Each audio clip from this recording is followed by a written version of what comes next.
They called it a blind date, and neither of us realized just how literal that would be, until one awkward question turned into a revelation that changed everything. What started as another uncomfortable setup became a night neither of us could have expected, and maybe the beginning of something quietly extraordinary.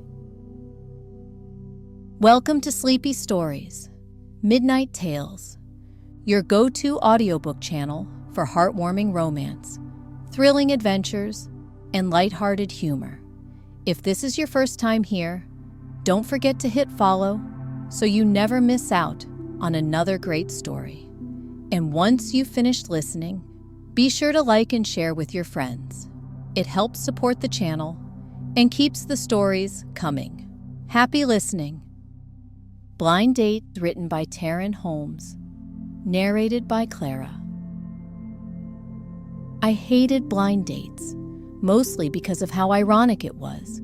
But here I was, sitting at a table, waiting for someone named Joseph.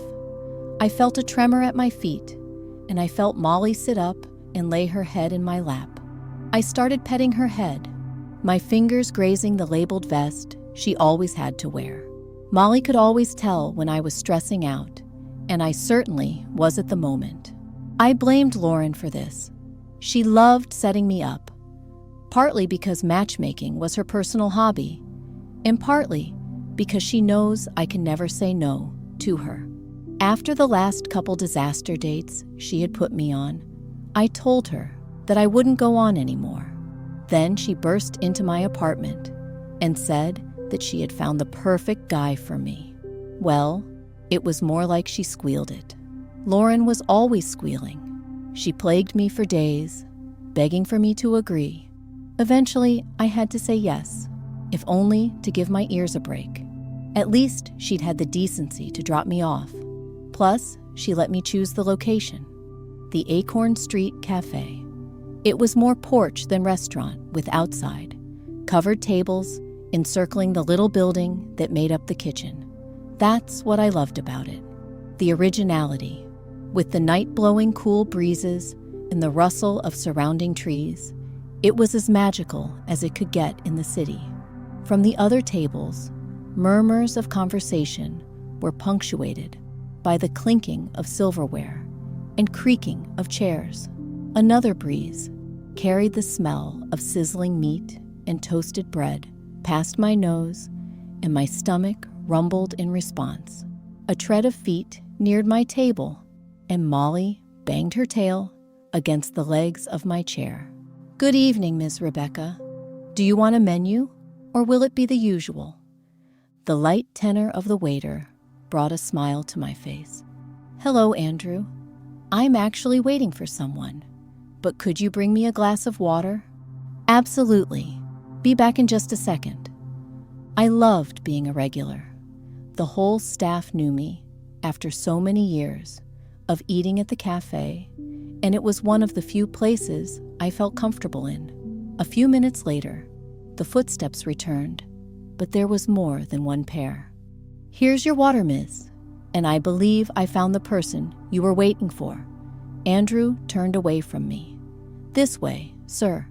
I reached for the water glass, my fingers grazing the perspiring outside and bringing it to my mouth. I took a gulp of water, trying to appear as nonchalant as possible.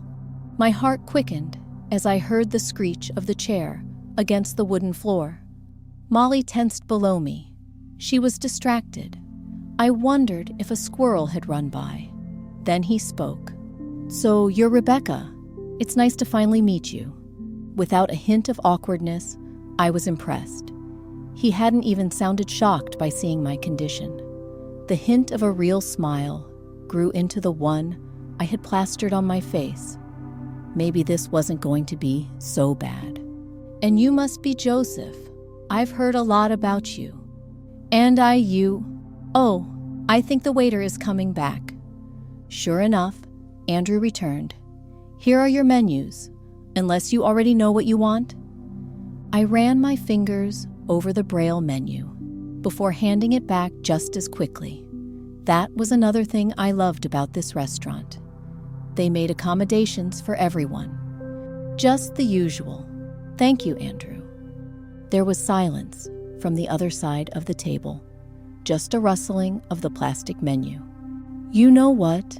I'll have the same thing, and I'll have a glass of water with that.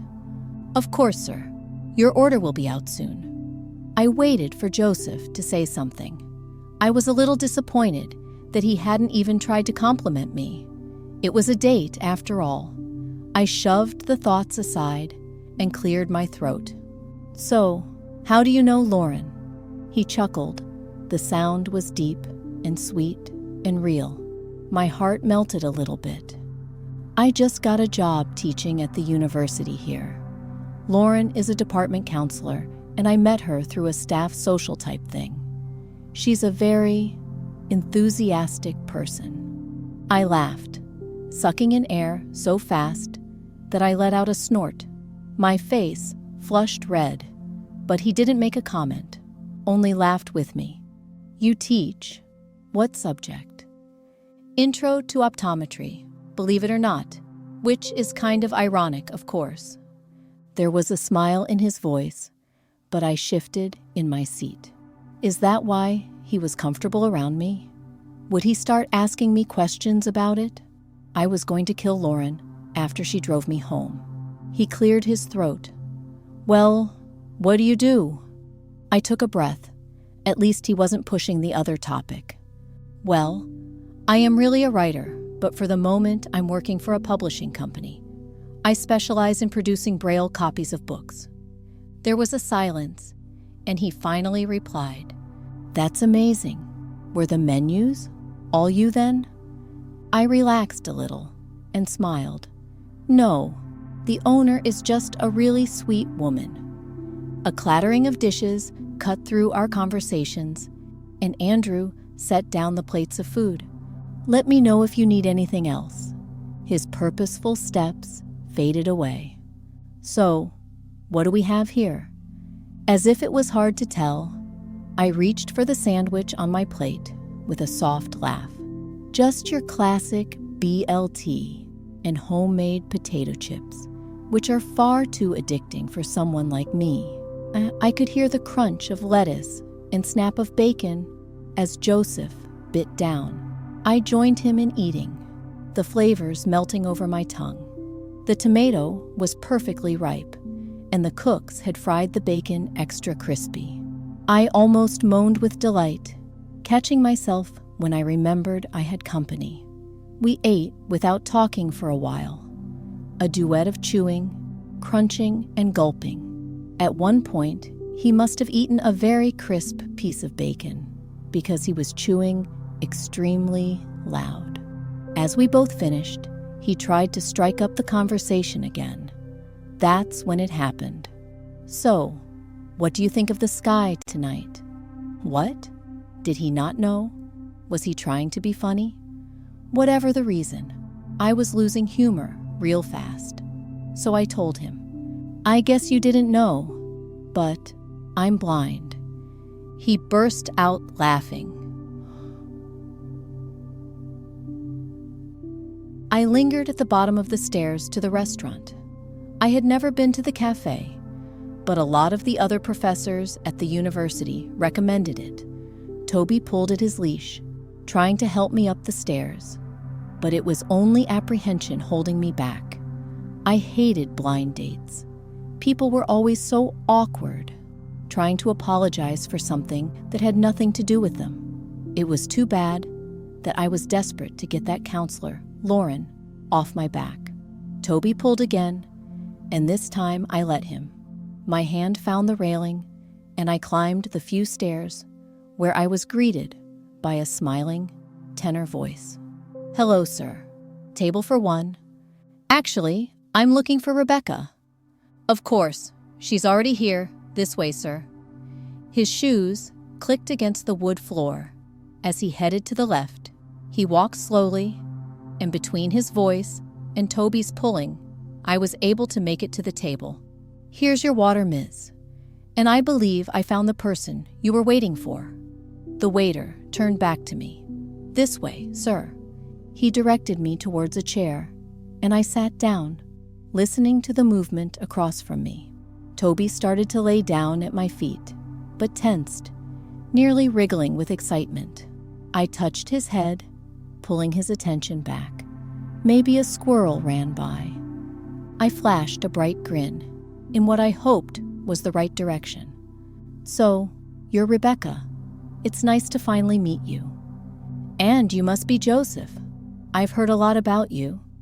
Her voice was light and friendly. Her tone didn't even hint at discomfort.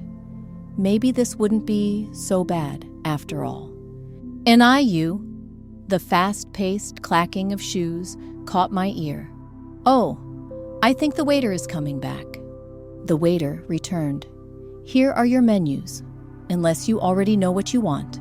I was just about to ask for an oral rundown when a menu was shoved into my hand. My fingers grazed, raised bumps, and I smiled. How accommodating. "Just the usual. Thank you, Andrew." Rebecca must be a regular. I ran my hands down the menu, trying to quickly make up my mind. But there were so many options, and I could feel the both of them waiting for me. "You know what? I'll have the same thing. And I'll have a glass of water with that." "Of course, sir. Your order will be out soon." I tried to think of something to say. Would it be too cheesy if I said I was sure she was beautiful, just through our interactions so far? Before I had a chance to try it, she spoke. "So, how do you know Lauren?" Ah, Lauren, the matchmaking nightmare. But she was also Rebecca's friend. "I just got a job teaching at the university here. Lauren is a department counselor, and I met her through a staff social type thing. She's a very enthusiastic person." Rebecca let out a fairy laugh, dainty until a single snort escaped her lips in between laughs. It was adorable. "You teach? What subject?" "Intro to optometry, believe it or not," which is kind of ironic, of course. I smiled, but instead of agreeing, she went deathly quiet. Did talking about it make her uncomfortable? Would she hate me for trying to make light of my situation? I cleared my throat. "Well, what do you do?" "Well, I am really a writer, but for the moment I'm working for a publishing company. I specialize in producing Braille copies of books." I guess that's why Lauren was so adamant about getting us together. Maybe Rebecca could hook me up with some good reading material. "That's amazing. Were the menus all you then?" Rebecca's voice smiled. "No, the owner is just a really sweet woman." A clattering of dishes cut through our conversations, and the waiter set down the plates of food. "Let me know if you need anything else." His purposeful steps faded away. "So, what do we have here?" I really didn't want to stick my hand into soup or something. "Just your classic BLT and homemade potato chips, which are far too addicting for someone like me." "Oh, good. I would have probably chosen that for myself anyway." I found the sandwich and bit down. The tomato was really ripe, and the bacon was super crunchy, which I always appreciated. We fell into the meal, the sounds of our eating intermixing across the table. Toby fidgeted, and I pulled a piece of bacon out of the sandwich, letting him crunch on it. Hopefully, she didn't find it improper to feed a dog at the table. As we finished eating, I tried to think of something to say, but all I could think of was the weather. I was not going to be that cliché. Yesterday, the astronomy professor, Mrs. Abel, had mentioned that this week was supposed to have beautiful stargazing opportunities. Maybe Rebecca would appreciate that. "So, what do you think of the sky tonight?" Rebecca went dead silent again. I didn't know what I kept doing wrong. "I guess you didn't know, but I'm blind." I burst out laughing. Her chair scraped against the ground, and her voice was burning red. It's not funny. I tried to rise too, almost running into Toby. Wait, I'm blind too. I stopped. What did you say? His voice still held a tint of laughter. I'm blind too, Rebecca. I found my seat again, Molly pacing at my side. I rubbed her head, calming us both down. I'm going to kill Lauren.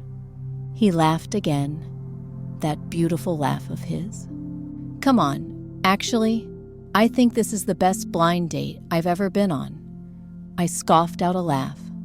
It's certainly the most literal blind date I've ever been on. A pause. But yes, up until a few seconds ago, I was having a really nice time. Then let's start over. I'm Joseph, and this is Toby. Toby? Joseph stood up, taking a step closer to my seat. Toby's my dog. You can pet him if you want.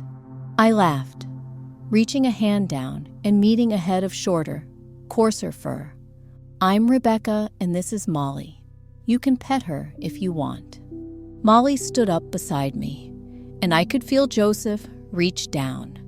I sat petting Toby when Joseph's hand joined me. Our fingers brushed, and after a slight hesitation, he slowly took my hand in his. His hand was warm and nearly encompassed mine.